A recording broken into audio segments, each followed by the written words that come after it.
Eu vou te fazer 3 perguntinhas e você vai me responder rapidinho, sem consultar. Qual foi a última obra estrangeira que você leu ou esta aí que você está lendo agora? Agora, me diga, quem é a escritora ou escritor desta obra? Você soube me responder essas 2 perguntas? Que bom! Agora vem a terceira e aí você me responda. Quem foi que traduziu esta obra que você leu ou que está lendo? Você sabe me responder? Gaguejou, foi mais difícil ou você não tem nem ideia? Tem que ir lá e olhar o nome dessa profissional ou desse profissional para saber? Pois é, gente, a tradução é algo extremamente importante. Tradutores e tradutoras são profissionais que a gente não costuma dar muito valor, mas é para a gente mudar esse tipo de pensamento, esse tipo de cultura que eu vim aqui hoje conversar com vocês. Então, bora pro vídeo de hoje que tem muito sobre o que a gente conversar.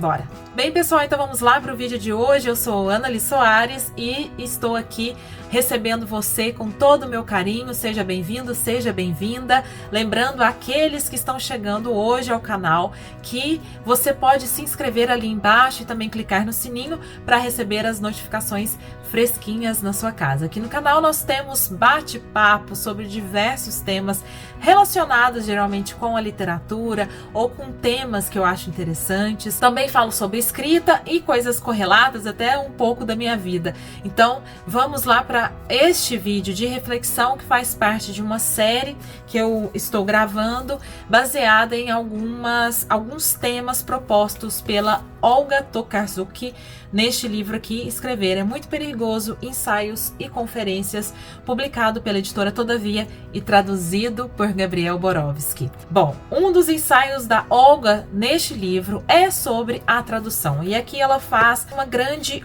homenagem, né, a essa profissão, a essa vocação, a este ofício da tradução, algo tão difícil, né, gente? Eu fico impressionada com a capacidade das pessoas de traduzir, especialmente, né, as obras de ficção, que são tão subjetivas, né, umas mais, outras menos, mas que trazem aí todo um contexto, toda uma musicalidade. Realmente é uma profissão que é muito subvalorizada, não só, né, baseado nesta leitura feita aqui recentemente por mim, mas também eu assisti a uma mesa lá na Flip do ano passado com tradutoras de ficção e não ficção também do Brasil, que montaram um grupo, né, e até elas abordaram o fato de estarem ali presentes apenas mulheres, e no momento em que elas falaram a nós, só havia mulheres no grupo, mas que não era algo excludente, que elas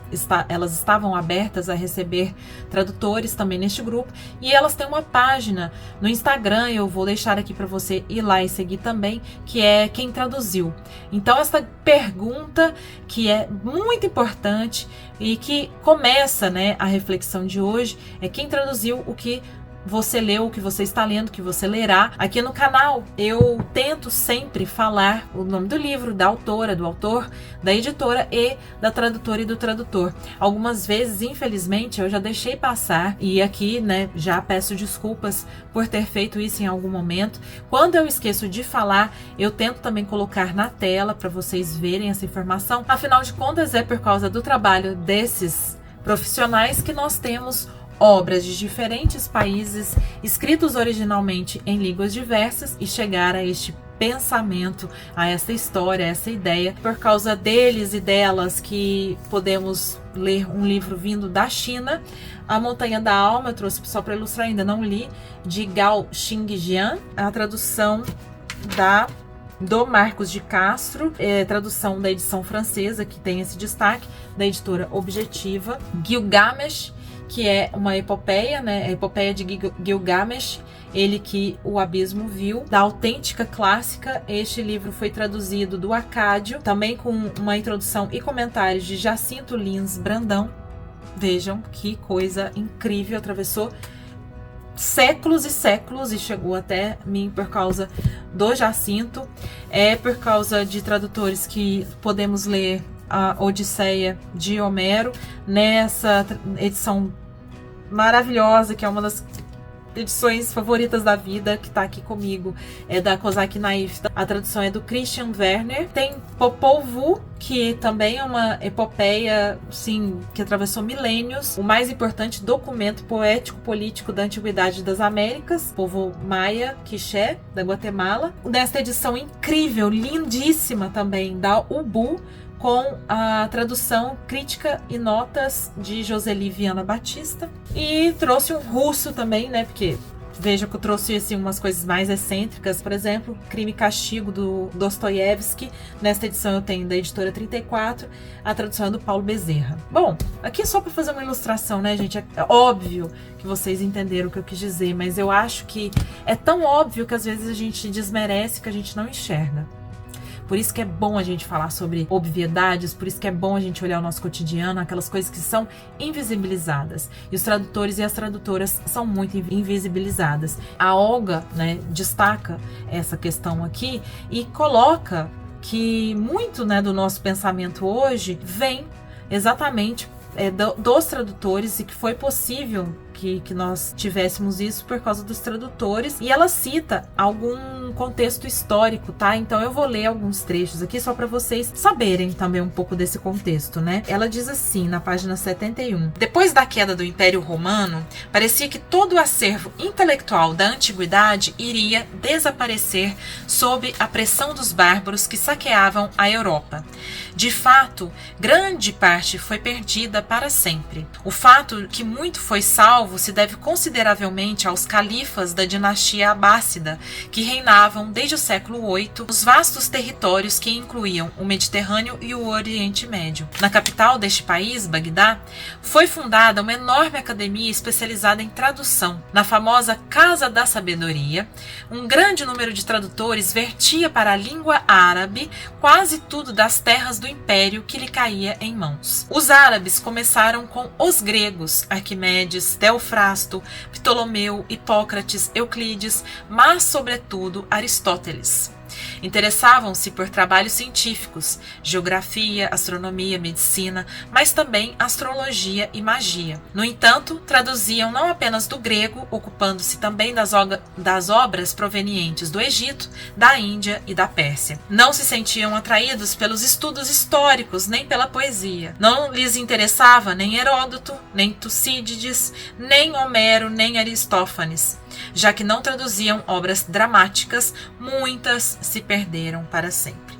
Os habitantes pragmáticos do Oriente preferiam dedicar-se à linguística, à gramática ou à estilística. Provavelmente pretendiam criar suas próprias e ainda melhores obras de arte. De qualquer modo, enquanto o mundo antigo ia se reduzindo a fumaça e cheiro de queimado nos primeiros séculos da Idade Média na Europa, os textos mais importantes da civilização decadente hibernavam, como as vacas de Apolo, em outra língua, nas prateleiras das bibliotecas de Bagdá e árabes em geral. Tudo isso em um dos períodos, como sabemos, mais sombrios na história da nossa parte do mundo, quando as guerras internas e as migrações das tribos do norte arrasavam cidades e destruíam lavouras, enquanto a violência e as doenças matavam pessoas. Não era um tempo para bibliotecas. Pois ela pula aqui um espaço de tempo e fala, né, que após a Reconquista, o arcebispo de Toledo fundou a famosa Escola de Tradutores, cujos membros, tal como arqueólogos, foram recuperando obras para o Ocidente. Tem um trecho aqui que eu acho interessante, além toda essa questão histórica, trata da literatura como enxerto. Ela conta uma história dela, que ela uma vez encontrou uma amiga francesa dela e elas estavam conversando, né, sobre livros prediletos e tudo mais.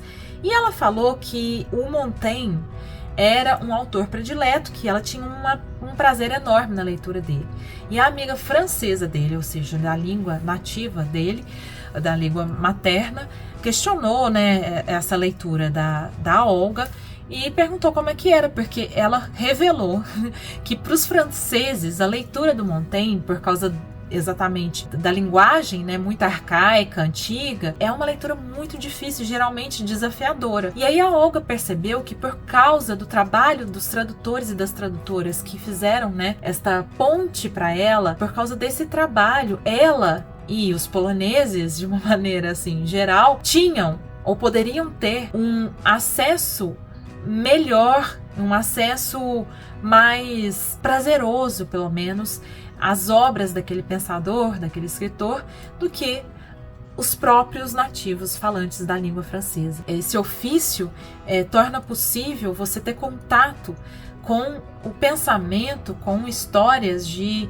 autores de um lugar diferente do mundo, de um tempo diferente, e que muitas vezes esse trabalho é tão bem feito que a pessoa consegue, eu ia falar traduzir, né? Óbvio, mas a pessoa consegue realmente até, vou usar um verbo muito estranho, mas mastigar pra gente aquele pensamento, entregar pra gente de uma maneira que nos é mais inteligível, que nos é assim, que faz mais sentido dentro da nossa cultura, dentro da nossa língua, pensamento. Porque tem isso, né, gente? Traduzir não é Google Tradutor, de você colocar lá e ele simplesmente pegar um signo e colocar o significado ali, né? Pegar o significante e dar o significado.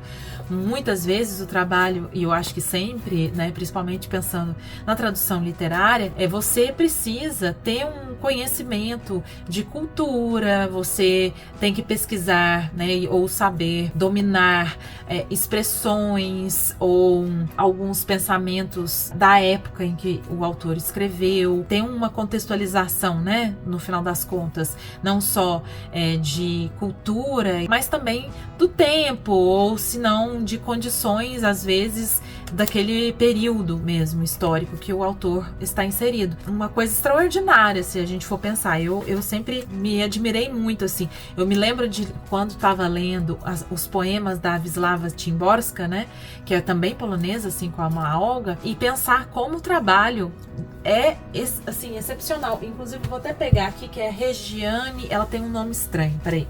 Aqui, peguei aqui um exemplo do livro da Wisława, Regina Przybysien. Desculpem, gente, o nome é bem difícil. Preciso de uma tradução aqui para falar. Mas, olha, essas edições aqui pela Companhia das Letras, né, da poesia da Wisława, tem uns anexos, né, com a poesia no original. E aí, gente, você olha isso aqui, você vai entender o quê? A não ser que você que está aqui comigo saiba polonês. Mas vejam bem isso aqui. Ou seja, uma das poetas da minha vida, tipo, prediletas, maravilhosa, incrível. Se eu olho isso aqui, eu não entendo absolutamente nada, gente. Eu não vou conhecer nada. Eu não vou poder alcançar isso tudo. E eu pensava particularmente, eu comecei a falar e me perdi. Mas quando eu li esse livro, eu pensei particularmente no trabalho de tradução. E inclusive pensando no trabalho de tradução de poesia. Que coisa, assim, dificílima, gente. Porque a Regina faz coisas aqui que são de você aplaudir de pé. Porque tem algumas expressões que a Wisława coloca, por exemplo, expressões ou trechos de cantigas do país. E aí a Regina, na hora de traduzir, põe ali caminhando e cantando e seguindo. Porque nós, como brasileiros, entendemos que esse trecho da música do Geraldo Vandré tem todo um contexto da ditadura, etc. Então, assim, a tradução não é só da palavra, da frase e do parágrafo. A tradução é do contexto. A tradução é da cultura. A tradução é de tudo, sabe? Então, assim, é muito bonito o que essas pessoas conseguem fazer, que se dedicam tanto, né? Eu lembro de ver um vídeo do Guimarães Rosa, que era um intelectual, né, assim, um homem que sabia diversas línguas, e dele falar sobre o trabalho muito próximo que ele tinha junto aos seus tradutores de diferentes línguas. Inclusive, eu tenho um livro dele aqui, que eu ainda não li, mas quero muito ler, um livro de correspondência entre o Guimarães Rosa e o seu tradutor italiano, Edoardo Bizzarri, ou Bizzarri, não sei como se diz, que é pela editora UFMG e editora Nova Fronteira. Eu me lembro de ouvir o Guimarães falar sobre como foi laborioso, como que sempre foi, né, dificílimo e interessantíssimo essa conversa, essa troca com seus tradutores. Imagina, gente, um tradutor traduzindo Grande Sertão Veredas. Ai, gente do céu. Meu Deus do céu. Quando eu li Grande Sertão Veredas, eu juro que vários momentos eu ficava assim, gente, mas isso aqui é impossível de traduzir. É impossível. Como que isso ficou na tradução? Porque como que a pessoa conseguiu passar todo o contexto que isso aqui significa, sabe? Todo esse universo que é apresentado. Então, nossa, gente, é uma coisa louca demais de pensar, assim, eu realmente, em diversos momentos, como leitora e também como escritora, né? De repente a gente pensa sobre isso também, né? E aqui tem um trecho que eu achei tão bonito, né? Que ela coloca assim: o mais surpreendente, porém, é quando a presença dos tradutores abre esferas antes inconcebíveis para mim. A despeito de mim, ele ou ela discute assuntos que, da minha perspectiva, são menos compreensíveis, estranhos ou até mesmo misteriosos. O texto se livra de mim, ou melhor, eu é que vou para longe dele. Ele ganha certa autonomia, como um jovem revoltado que decide fugir de casa para o festival Woodstock. A tradutora o pega seguramente em seus braços, mostra-o ao mundo de outros ângulos, defende-o, responde por ele. Que alegria! Os tradutores livram a nós, pessoas que escrevem, da profunda solidão inerente à nossa profissão, em que passamos horas, dias, meses ou até anos inteiros no universo dos nossos pensamentos, diálogos internos e visões. Os tradutores vêm de fora e dizem: eu também estive aí. Segui suas pegadas e agora vamos juntos atravessar a fronteira. Neste caso, o tradutor literalmente se torna um Hermes, segurando-me pela mão e permitindo transpor a fronteira de um país, uma língua, uma cultura. Mas é exatamente isso. O tradutor para o escritor e para a escritora, ele é Hermes pegando na mão e junto atravessando essa fronteira, mas também é Hermes para nós, né, leitores, que estamos atravessando essa fronteira junto dele, graças a ele. Tem muita coisa nesse ensaio, eu não vou me aprofundar, mas aí eu trago esta reflexão para você. Como você pode e deve, como leitora, leitor, valorizar o trabalho, né, dessas pessoas. Começar a perceber como que ela faz parte da sua vida como leitor. Eu, como leitora, tento sempre pensar nisso, como escritora também isso me instiga, e como produtora de conteúdo eu espero ter feito assim, um pequeno trabalho, fazer parte desse movimento de valorização ao trabalho desses profissionais. Temos muitos no Brasil, muitos sérios, que estão aí traduzindo diferentes línguas e fazendo um trabalho primoroso para que a literatura mundial chegue a gente, né? Muito importante. Então, é isso, gente, o vídeo de hoje. Eu espero que vocês tenham gostado. Eu espero vocês ali nos comentários para me contar, né, quais são os pensamentos que você teve durante esse vídeo. Se você costuma olhar, pensar sobre a tradução, me conte ali e a gente conversa mais profundamente sobre o tema. Peço para você que ficou até aqui comigo para deixar aquele joinha, como sempre, é muito importante para o canal. E não perca, olha ali abaixo no box de descrição desse vídeo, os links relacionados com informações e também compras, né, dos livros aqui citados e tudo mais. E também eu peço para você que gosta desse trabalho que eu faço aqui e que quer valorizar e apoiar este trabalho, tem possibilidades de apoio ao meu trabalho muito diversos. Um deles é via Pix. Assim você pode me enviar o quanto você achar que pode e quer, quantas vezes quiser, nem que seja uma, duas, quantas vezes, em qualquer valor. Eu agradeço muito, muito, muito. Só o fato de você ter ficado aqui é muito valioso já pra mim, tá bom? Então é isso. Eu vejo vocês no próximo vídeo. Um beijo grande e até!